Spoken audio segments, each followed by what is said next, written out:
Good evening, everybody, and welcome to a weekend edition of Crunch Time here on Facebook, Twitter, YouTube, wherever you can find us. I'm Joe Hamilton, along with Scott Tobin. Scott, how you doing, man? I'm good, Joe. How are you, man? I'm doing pretty good, man, especially coming off of that high of the Big Ten championship game. That was one hell of a game. And let's just start there, man. It looked like early Illinois was going to run away with this game against Ohio State. And then Ohio State, fatigued and everything else, came back and made this a game. And then it seemed like the Illini were pulling away again. Then you see another comeback. That team never went away in Ohio State. Scott, what did you take from this game? Yeah, Ohio State's a good basketball team. These two teams played each other last week, and it was a good game. They played each other 3 times. Now Illinois has won 2 of them. Ohio State won 1, but Ohio State's a good basketball team. You knew it was going to be a challenge for the Illini to pull this one out today, and it was a big win for them. To win the tournament and some plant themselves with that number 1 seed, which is big for the Illini basketball program.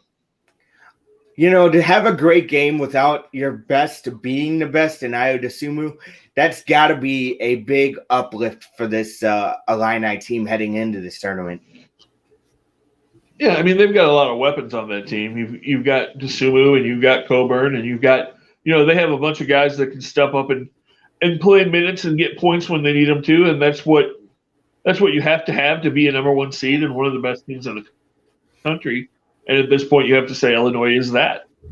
Well, and Scott, I remember I sent you a message, or I sent the group a message earlier when they were pulling away with it early. I go, yeah, they're pulling away with it early, and it looked like I almost jinxed them once again. I mean, it was early enough to where it was close to halftime, but still, I always seem to do that to teams. I say, "Oh, this is a runaway," and then they tend to come back on me. I don't like that trend. Well, you get in tournaments, you're not going to have too many runaways when you get in tournament games, especially when you get into the quarterfinals, semifinals, finals, because you've got pretty evenly matched teams at that point usually. And again, like we talked about, Ohio State's been a ranked team, ranked in the top 10 a few times this year, so they're a good ball club, and it was a good test for Illinois. This team in Illinois is a scary team. They're going to be fun to watch in this tournament. Who are the guys besides Ayo Dosunmu do you think have a big tournament? Kofi Coburn will. I mean, he's one of the biggest centers in the country. You're talking about a guy who's 7 foot, about 285 pounds. I mean, he's probably the biggest center in college basketball. He's a force, and he's got to be big, offensively and defensively with rebounds, blocking shots. But he's going to be a big factor in this tournament. And then besides those two, they just have a lot of really good players. They're gonna make a run. They're gonna be tough. They're gonna be very tough. Let's. The bracket came out today. Let's start in the West region. Scott, what do we got? You're going to start at the very beginning. You've got number 1 Gonzaga is either going to play the winner of the play-in game between Norfolk State and Appalachian State. So you've got that, and then they're going to match up with the winner of the Oklahoma-Missouri game, which that's going to be a really good game, an old Big 12 rivalry between those two teams. So that'll be fun. Then you've got Creighton and UCLA also going on in that conference, in that bracket. You got Virginia and Ohio. USC and Wichita State are going to match up. Kansas is going to match up against Eastern Michigan. You've got Oregon and VCU. Iowa and Grand Canyon are the rest of that bracket in the West is how that shakes out. So, you've got some games there that are going to be interesting. I would imagine, I think most people are going to expect Gonzaga to come out of that. It's probably going to come down to, you look at that region, and it's probably going to come down to Gonzaga and Kansas is going to be where a lot of people are going to look. Probably in the West. You go to the East and you got matchups with Michigan and St. Mary's. Then you've got LSU versus St. Bonaventure. You've got Colorado and Georgetown. You've got Florida State and UNC Greensboro. You got BYU and Michigan State, UCLA winner, and that's going to be a heck of a play-in game. That's unusual that you have a play-in game with two perennial powerhouses like UCLA and Michigan State going at each other just for the opportunity to get into the field. So that's going to be really interesting to see who wins that game and then how they go the rest of the tournament after that. And then you've got Texas, who's going to be really tough, playing Abilene Christian. UConn stacks up against Maryland. And you have Alabama and Iowa, and that's going to Alabama and Iona, and that's going to be a really interesting matchup. How far do you see Alabama going in this tournament? This is the third time they've been in the tournament, I believe, since 2006 or something along the lines of that. I can see them making it. I can see them making it to the Sweet 16. I don't know if they go much past that in my mind, but I can definitely see them being a Sweet 16 team.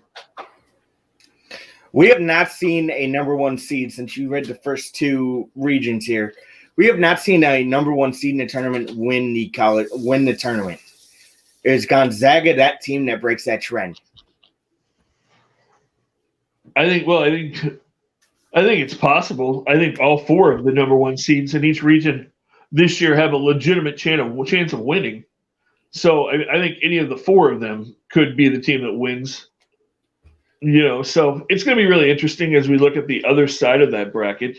You go to the South, and you got the number one seed over there in Baylor playing Hartford. North Carolina is matched up against Wisconsin. I know Wags will be really interested in that game. Yep.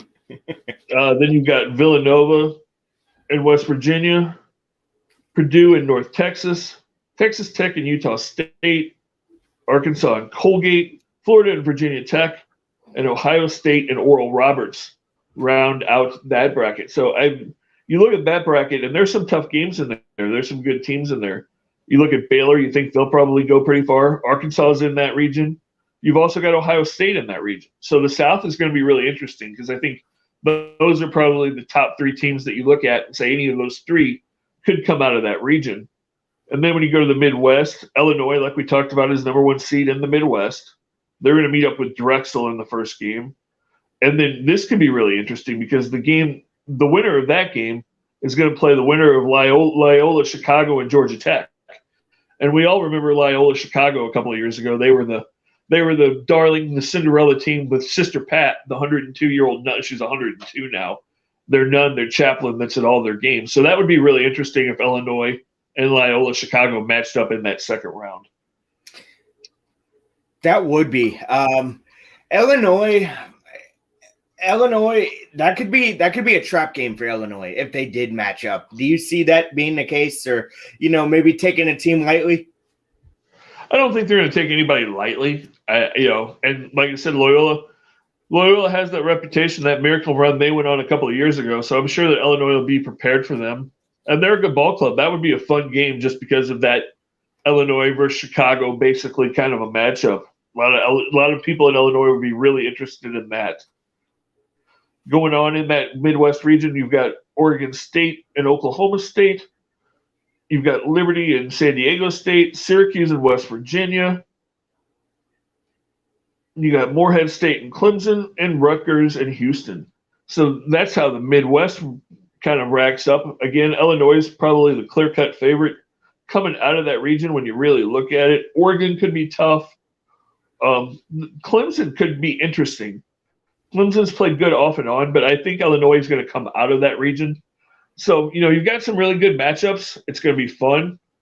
And, people need to go to our website and check out our bracket challenge, fill out their brackets and challenge us, see how many games they can get right, see if they can beat us. And there's going to be some really good prizes there for people as we roll through this tournament.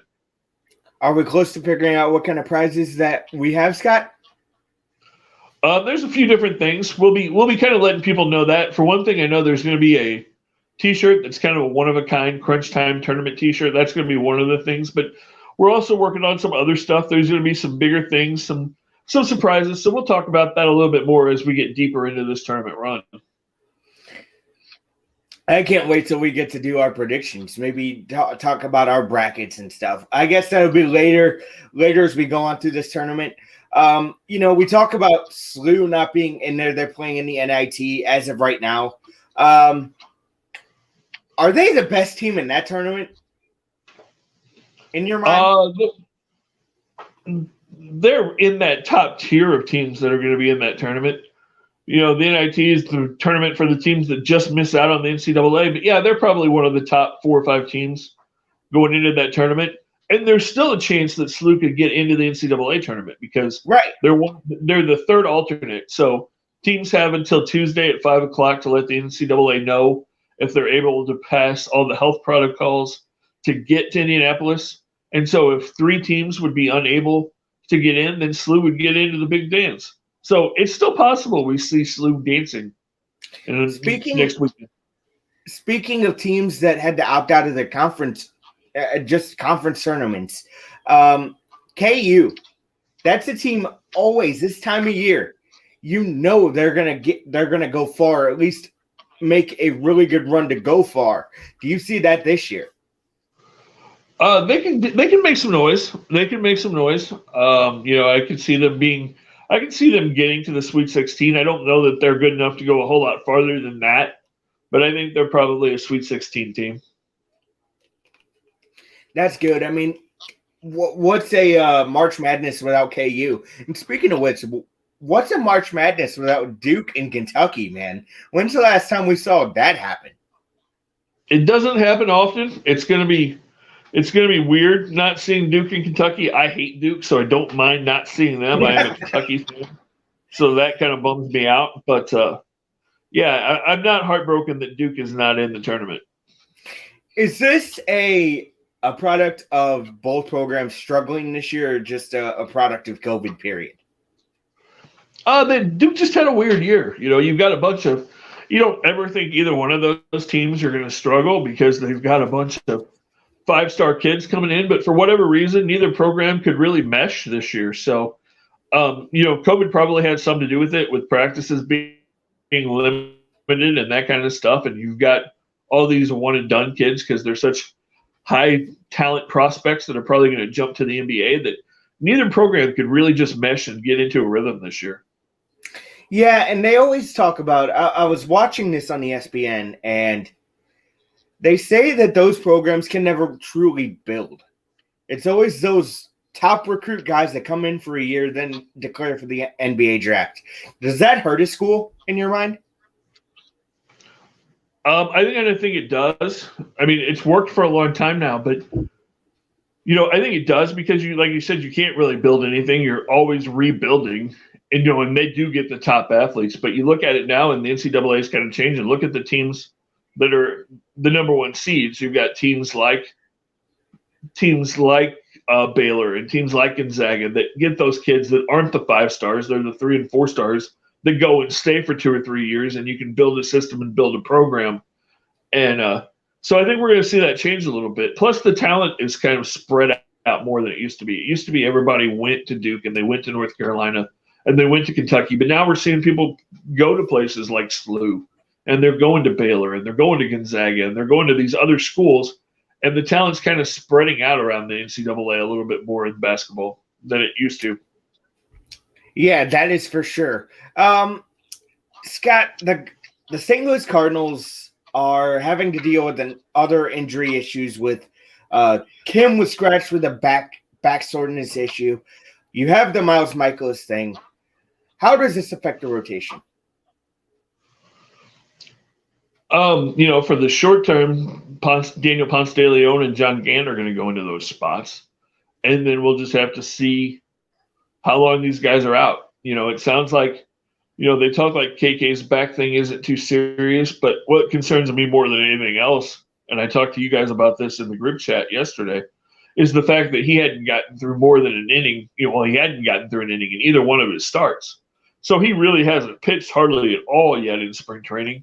this is going to push him back a week or two. And I know they're saying, that he definitely won't be ready for opening day. But, it just makes you wonder how late into April or does it go into May before he's actually caught up and able to go? And kind of the same thing with Michaelis. At what point, do we start thinking, okay, he's going to start ramping things up? We know they shut him down for 7 to 10 days, and then they're going to reevaluate and see where he is. But, he hasn't thrown a pitch now for almost a month.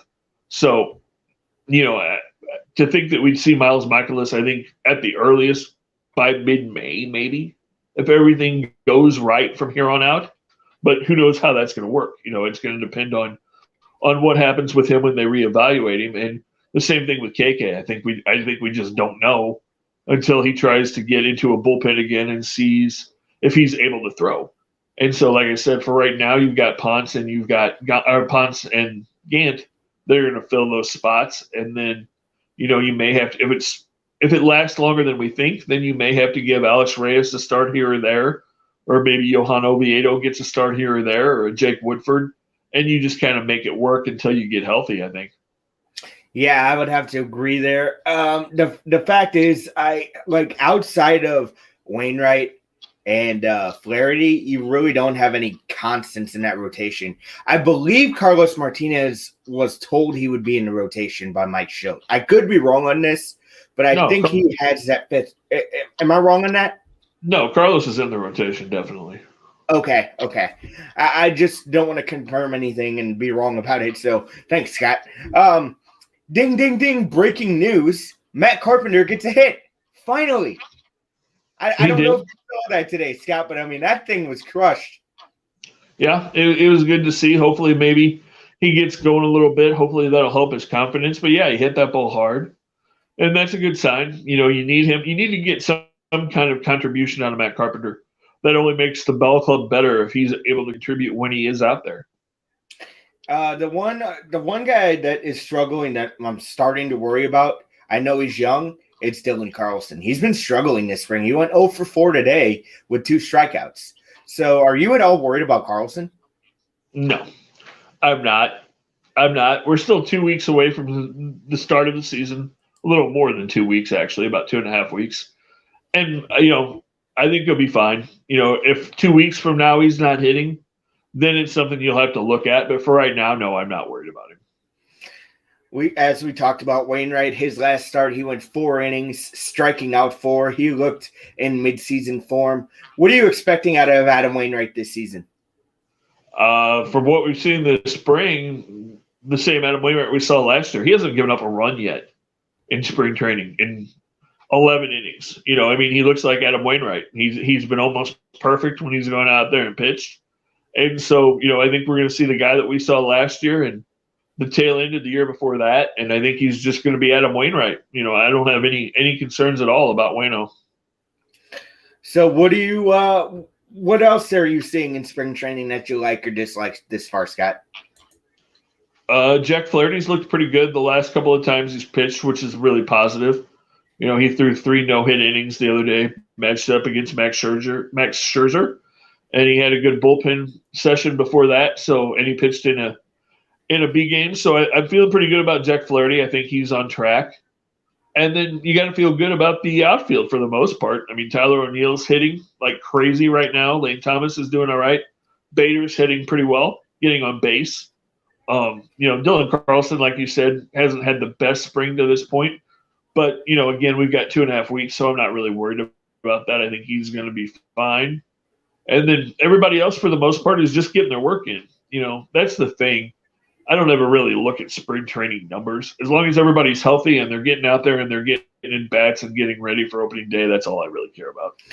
Well, I always want to set, and the Cardinals haven't always been the best at this in spring training. I like to set a winning culture. You know what I mean? Even with the young guys coming in. There was a guy today, I think it was Williams, who came in, he couldn't find the plate.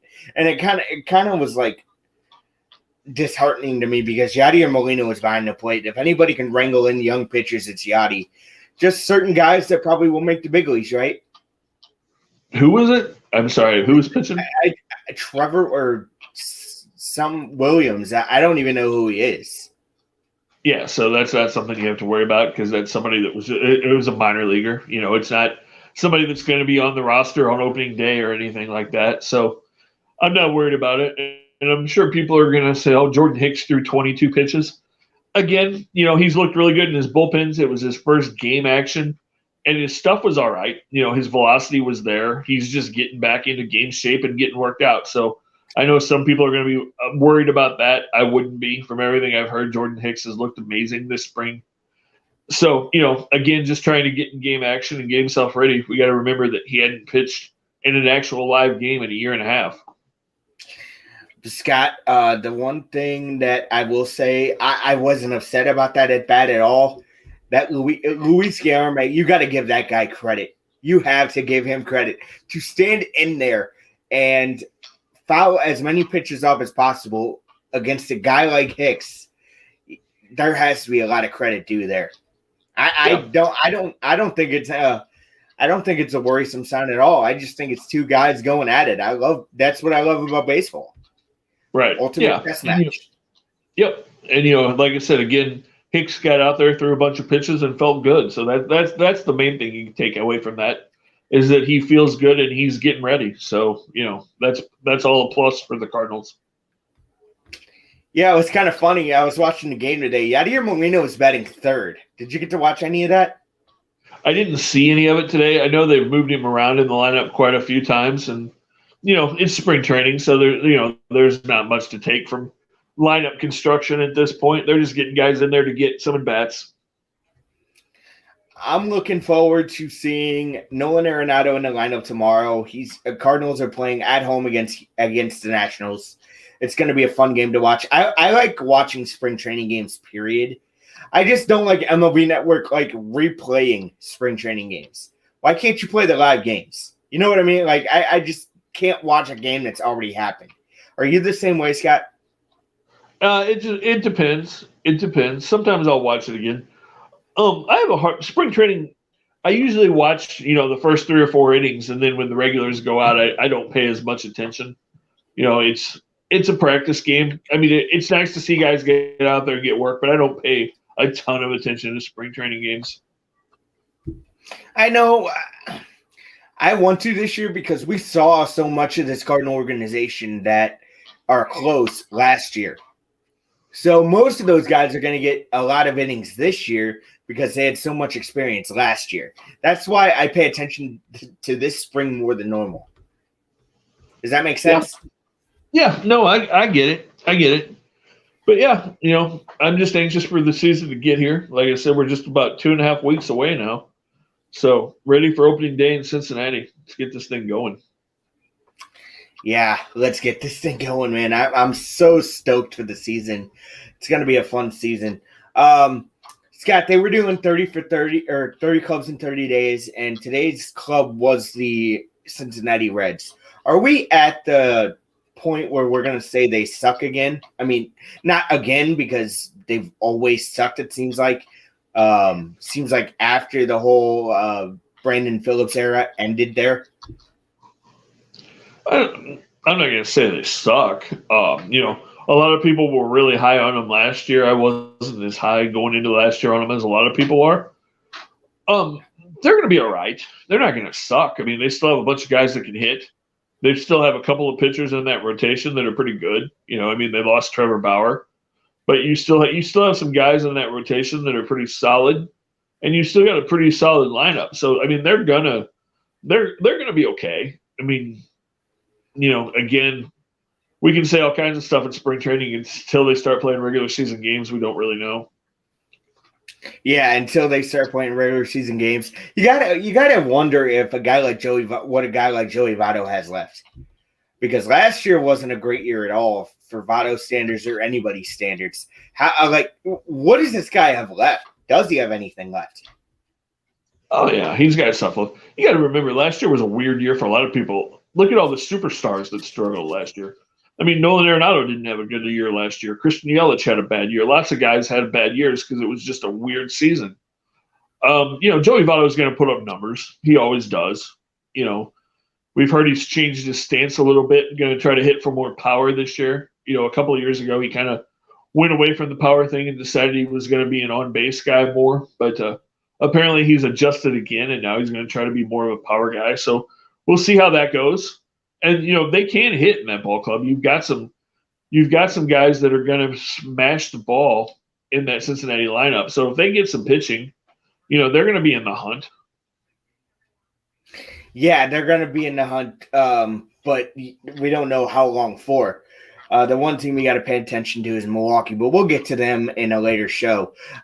When we come back, we're going to talk a lot about the St. Louis Blues because the Blues didn't have a good weekend. Let's just put it that way. Look for that next on Crunch Time.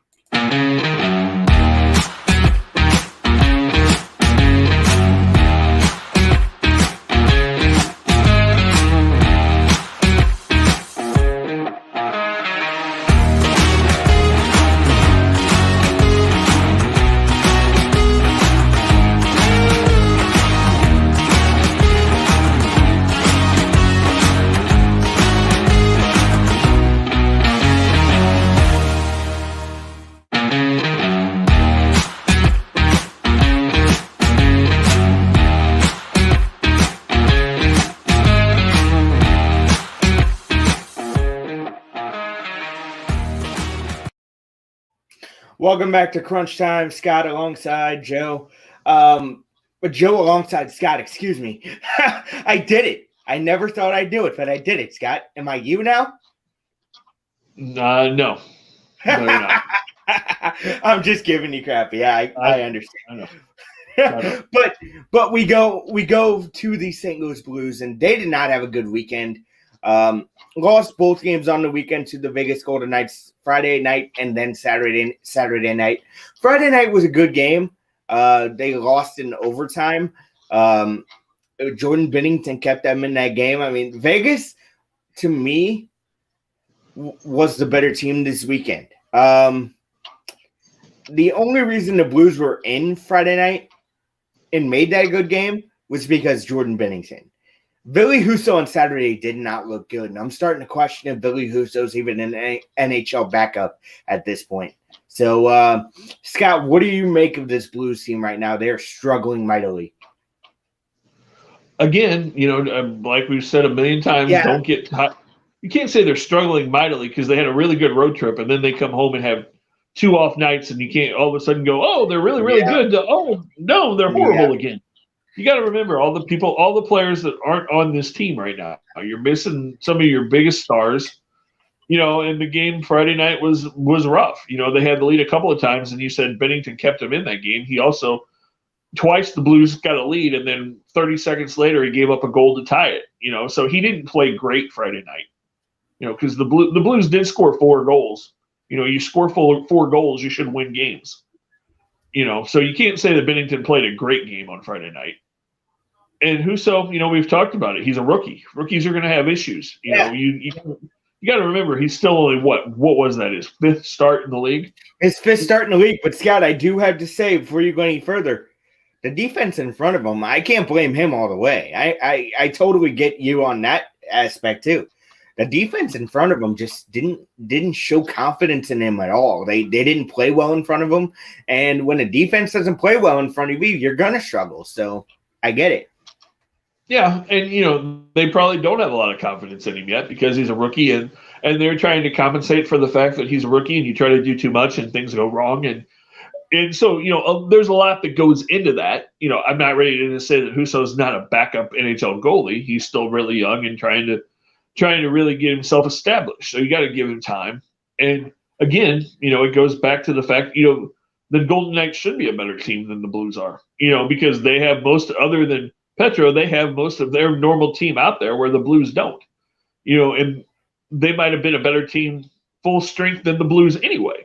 So they are going to look better. You got to look at it that way too. The Blues should have won that game Friday night, but, again, like we've talked about so many times the last couple of weeks, you can't get too high, you can't get too low with this team right now, because you're going to have ups and downs until you get everybody back or at least start getting people back. And so, it's just where we are right now. Yeah, and Lester's right. You kind of made the point earlier, Scott.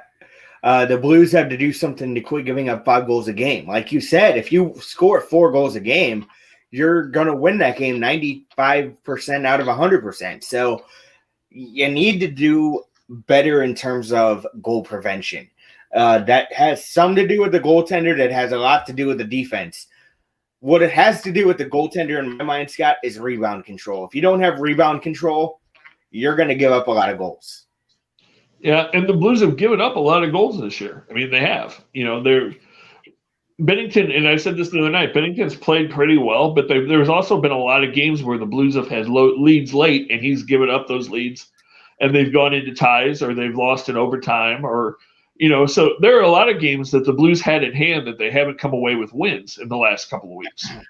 So, again, and part of that is, that your defense is different. You've got different guys on defense. You've got guys hurt. You've got guys out of position.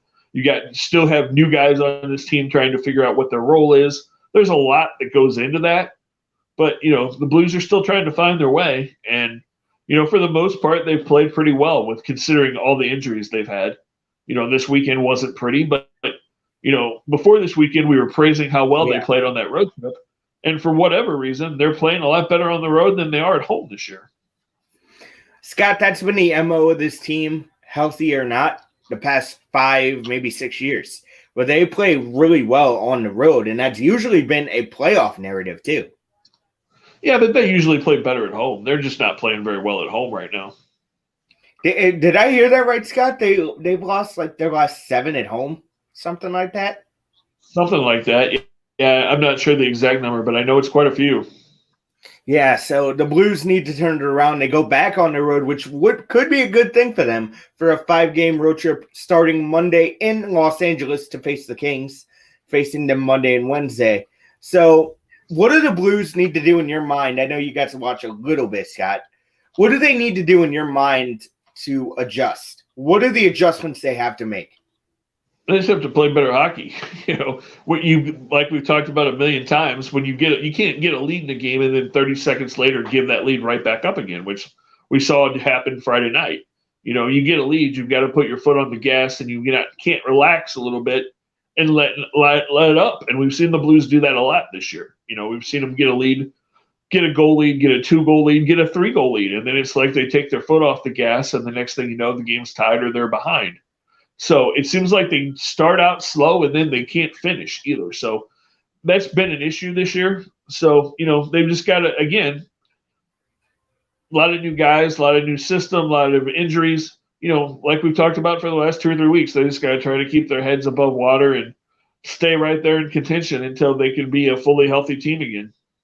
Well, and I was listening to Wags today on Blue Notes Pod, and the one big thing he always talks about with us and on Blue Notes, getting out of your own zone. The Blues cannot get out of their own zone. It's been a problem for them for a couple of years now, 3-4 years, and if you can't get out of your own zone, you're going to give up goals. That's another way to give up goals. So yeah, you need that defense transition to offense. You need to get out of your zone. You need good entries into their zone, and that's how goals are won. And I'll say this, Scott, just a positive about this Blues team right now. The power play has been a lot better. What have you attributed to that? Guys getting comfortable. The new guys that when they came in, guys like Torrey Krug, guys like Hoffman that were supposed to be good on the power play. It's taken them a while to get used to a new team, new situation, new schemes on the power play, and guys are starting to feel comfortable and get into a rhythm, and we're seeing that pay off now.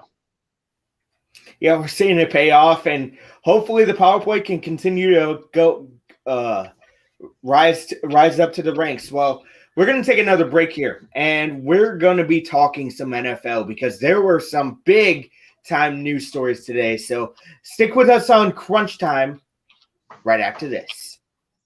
Hey Crunch Time fans, my name is Graham Forsyth. I'm the host of Coffee with Graham and the Prospect Show on ASTV Productions. On Coffee with Graham, I talk to athletes, coaches, and whoever else involved in the amateur sports scene in Manitoba and Saskatchewan. And on the Prospect Show, I talk to the best young hockey prospects from around North America. You can catch all the coverage on ASTV Productions. You can catch Coffee with Graham on Tuesdays and Thursdays at 10:30 a.m. Central Time. And for the Prospect Show, that show airs every Friday at 8 p.m. Central Time.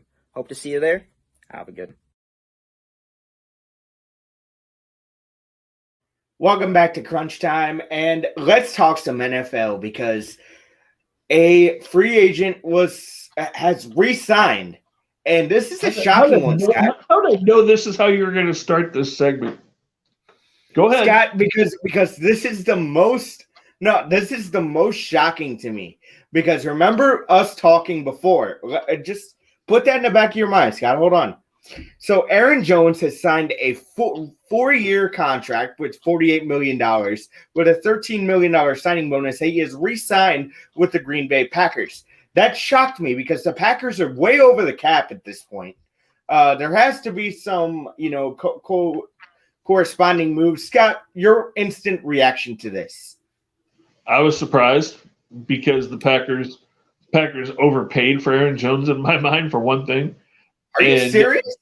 He was the top running back on the market. They still overpaid for him. As we've talked about, you don't pay big money to running backs. We've talked about this a million times. 4 years, $48 million. I wouldn't have done that. But they had to do it to keep him because Miami, I'm not sure what Miami was going to offer him, but we know that he was close to a deal with Miami. So the Packers had to go above and beyond that to get him to stay. And then, like you just said, the Packers are way over the cap. So now you got to figure out what corresponding moves you have to make to get under the cap. And, again, it's going to come back to Aaron Rodgers. I think he's going to have to do something with his contract. Look what Patrick Mahomes just did with his. Mahomes just redid his contract to save the Chiefs $21 million on the cap. Where do you hear Aaron Rodgers talking about doing stuff like that? Well, they're going to have to. Because he's making the most money on the team. You're not going to get guys like Corey Linsley to do that. You're not going to David Bakhtiari to do that. You need your top guy who is your franchise beacon at quarterback to do that. And I think if Rodgers wants to keep a good team around him, he does that. You would think so. It'll be interesting to see what happens. The biggest news, which I can't believe Aaron Jones was our top story. The biggest news was one of the greatest quarterbacks of this era and a first ballot Hall of Famer, Drew Brees, called it quits today, which, most people thought it was going to happen. There'd been some rumors over the last week or two that maybe he would come back for one more year. But after 15 years, and it was exactly 15 years to the day that he signed with New Orleans, that Drew Brees announced that he is retiring. So that's a big story. And like I said, he is a for sure first ballot Hall of Famer, one of the best quarterbacks definitely of this generation, and one of the best quarterbacks in the history of the league. So now the question is, when does he go into the broadcast booth for Notre Dame? Because I know that was a deal, right? I know that he had a deal worked out with NBC. I'm not sure exactly what he was going to be doing, but yeah, he's got a broadcast deal with NBC. I would imagine next year. I would imagine we'll see him when football season rolls around at some point. Do you think we see him in Sunday Night Football, doing analyst work? Do you see that happening? Probably not, because I don't see Chris Collinsworth going anywhere. So whether Drew goes into the studio and maybe does pregame stuff. That's what I was asking. Does he go into the Football Night in America studio? Again, I'm not sure exactly what that NBC contract was, whether he wants to do that or whether he wants to go do college football at NBC. I guess we'll have to wait and see. I'm not sure exactly what role he's planning on taking on there. Yeah, it will be interesting, that's for sure. Looking back on Drew Brees' career, what is the shining moment in your mind? It had to be a Super Bowl win. I mean, that would be the one that stands out when they won the Super Bowl. But all the records that he broke, the completions, the passing yards, the touchdowns, everything that Drew Brees has done, in his career. And you got to remember that when he signed that contract 15 years ago, the year before that, coming out and when he was in San Diego and he had the shoulder issues, everybody thought his career might be over. They weren't sure that he was ever going to be able to come back and play. He had a contract with the Dolphins. Think about how that could have changed the landscape of the NFL. He had a contract with the Dolphins. Nick Saban was the head coach of the Dolphins at the time, and they had a deal worked out. But one of the Dolphins doctors wasn't sure that he could pass the physical and told him maybe they should pass. If Drew Brees goes to Miami, maybe the Dolphins win a Super Bowl. Maybe Nick Saban never leaves Miami. Maybe he never goes to Alabama. I mean, it could have changed the course of the NFL and college football. That one decision medically to not be sure if he wanted to clear Drew Brees or not to sign a contract.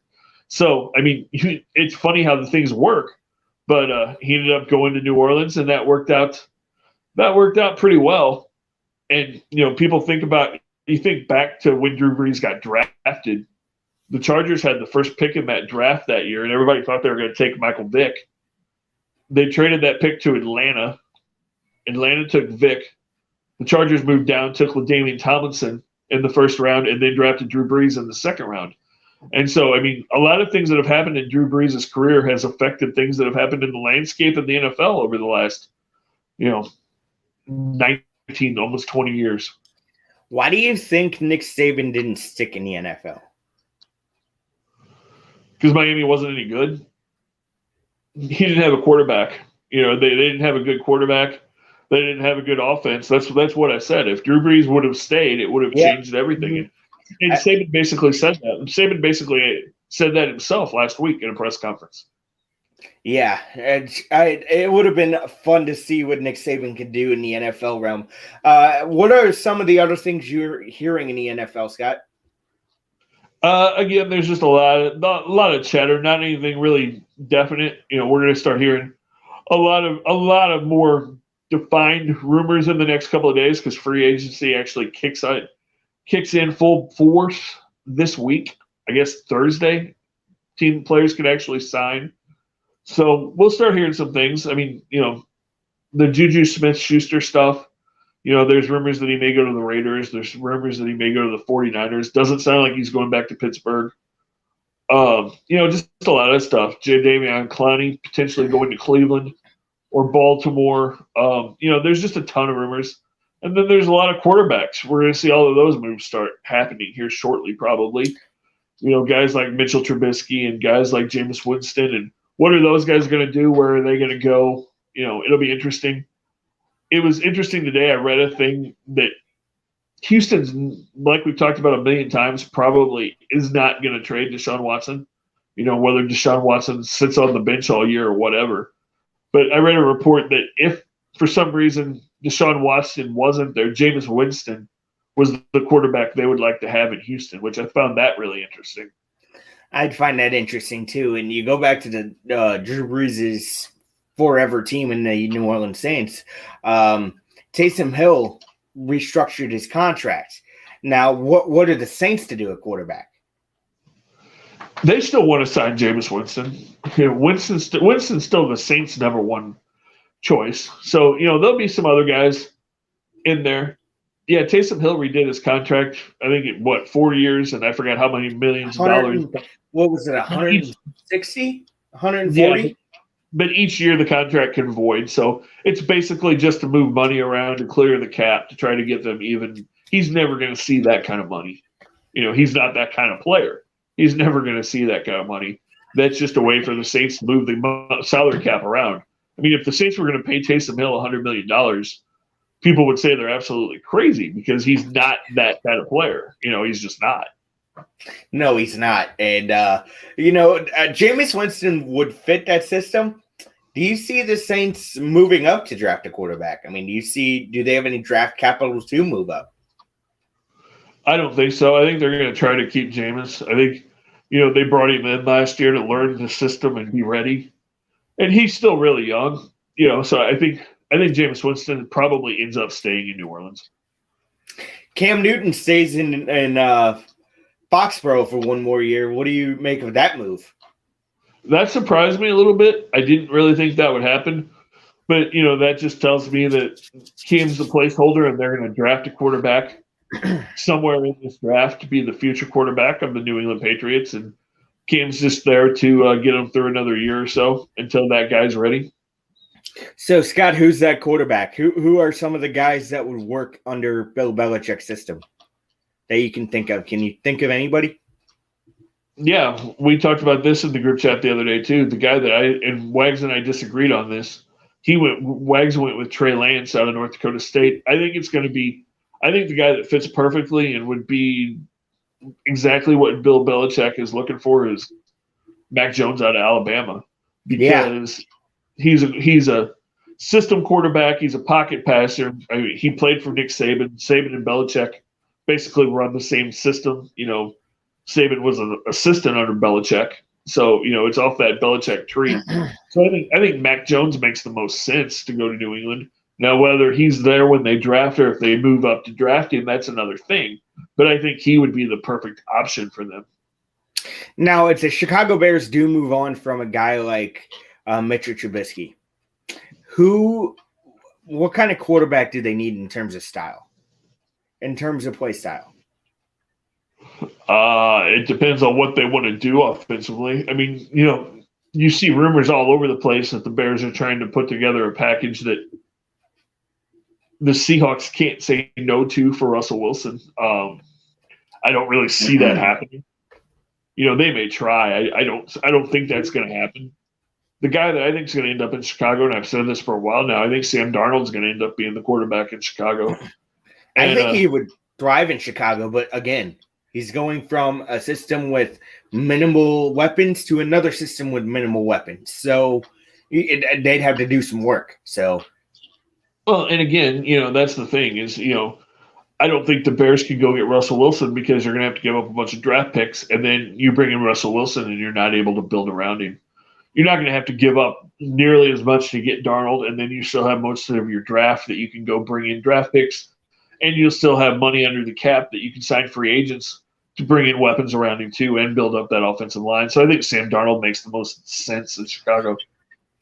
So I'm guessing Theo here is talking about Bill Belichick. He says Bill is going to be there after this year. Is he under contract still?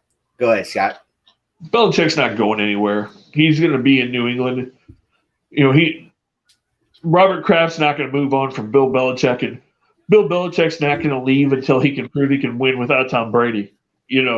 Belichick's not going to duck and run because Brady won a Super Bowl and the Patriots weren't good last year. He's going to want to rebuild that thing and prove that he can win without Brady, just like Brady did without Belichick. So Bill Belichick's not going anywhere, and Robert Kraft's not bringing in a different coach there. So you think that's important, Scott? Like you said, that wasn't the big thing for Tom Brady to win without Belichick. I think it was. And it's even bigger for Belichick to win without Brady then, huh? No, I didn't say it wasn't big for Brady. I said it didn't do anything to his legacy. He wanted to win. It wouldn't have affected Tom Brady's legacy as being one of the greatest quarterbacks ever if he never won a Super Bowl. Personally, for his pride, for his ego, yeah, he wanted to win and prove that he could do it without Bill Belichick. And believe me, Bill Belichick's ego and his pride, he wants to prove that he can build that Patriots team and win without Tom Brady. So Brady, what? Go ahead. He's not going to let Brady stick in the league and possibly win another Super Bowl and he just go away. He's going to stay and build that Patriots organization back up again. Does he do it, Scott? Can he do it? Yeah, he can do it.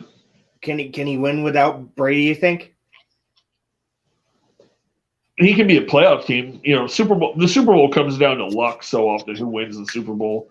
It comes down to health and those kinds of things. So can he win a Super Bowl? I don't know. Can he build a championship contender and get to the playoffs and be a really good football team? Absolutely, because he's done it in other places. Yeah, I don't like to see – I wouldn't like to see the Patriots succeed because actually for so many years I couldn't stand the Patriots because of the Brady-Belichick success, but you got to respect it. And if he can do it, more power to him because, that was going to be the question every year after Brady left, and it's prevalent. Can he win without Tom Brady? It's going to take him a little longer because I thought – when Drew Bledsoe was there, Scott, and when he got hurt, I thought it was going to take a little bit for Tom Brady to assume that role. Were you shocked that dynasty started that quick? Well, you have to remember that when that dynasty started, it didn't really have a whole lot to do with Tom Brady. That team was built on defense.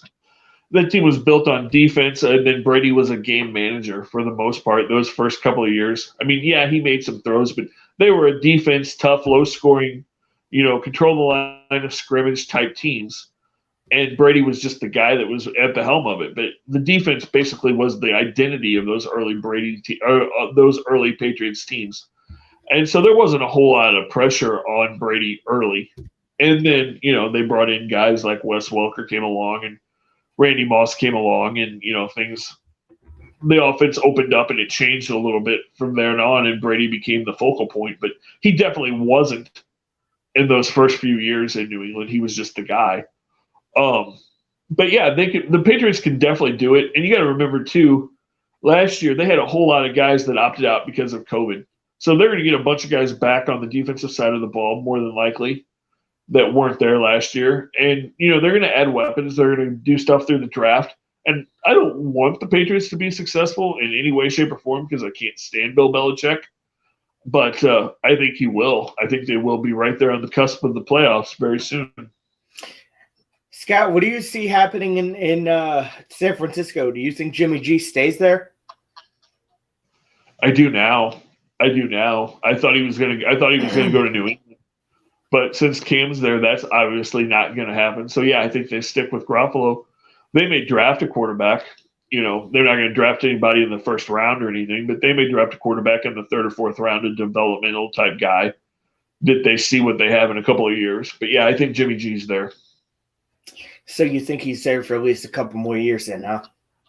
Yeah, I do. All right. So, Scott, do you have anything else before we get out of here tonight? I think that's pretty much it. Just going to remind everybody once again to go to our Crunch Time page and get into our bracket challenge. Fill out your bracket. See if you can beat us. We're going to have a bunch of good prizes. So go to our website and fill out those brackets. Get ready for the tournament this weekend. Yeah, it's going to be a fun tournament starting on Thursday, which all the dates this year are different. Like usually some games will be on Tuesday, first Tuesday, then Thursday. It starts on Thursday this year. Scott, why do you think it's starting so late?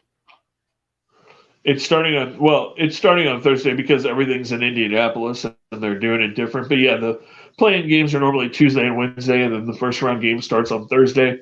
This year, it's like you said, the playing games are going to be on Thursday. The tournament's going to start on Friday, and they're going to play Friday, Saturday, Sunday, Monday, Tuesday. So it's going to be totally different than the normal Thursday, Friday, Saturday, Sunday tournaments that we're used to. But it's all because of COVID. It's all because it's in Indianapolis, and it's just trying to kind of push everything together and get it through and in as fast as they can, and hopefully not have COVID issues. Where are they going to play all these games, Scott? All around Indianapolis and in Bloomington, and right around that Indianapolis area. They're going to play. They're playing some games. They're playing some games in the Pacers Arena. They're playing some games in the Lucas Oil Field. They're playing some games at the University of Indiana. They're playing games. I think they're even playing at Purdue, if I'm not mistaken. So yeah, they're just kind of spreading it around all around that Indianapolis within a few hundred miles there, and trying to keep it as close together as they can. Yeah, that's going to be fun to watch. I didn't know how many facilities Indiana actually had. Well, yeah, you've got, and not exactly sure how close everything is to Indianapolis, but you've got, the Hoosiers, and you've got Purdue, and you've got Indiana State, and you've got the Pacers facility, and you've got a bunch of places that you can get those games in and make them happen. Yeah, so be sure to watch that on Thursday. True TV, TBS, wherever, because there's going to be wall-to-wall games over the next week that you'll want to pay attention to. For Scott Tobin, I'm Joe Hamilton. Thank you guys for watching tonight. Be sure to be kind to one another and also do the right things so we can get back to covering these events. Until tomorrow, have a good one.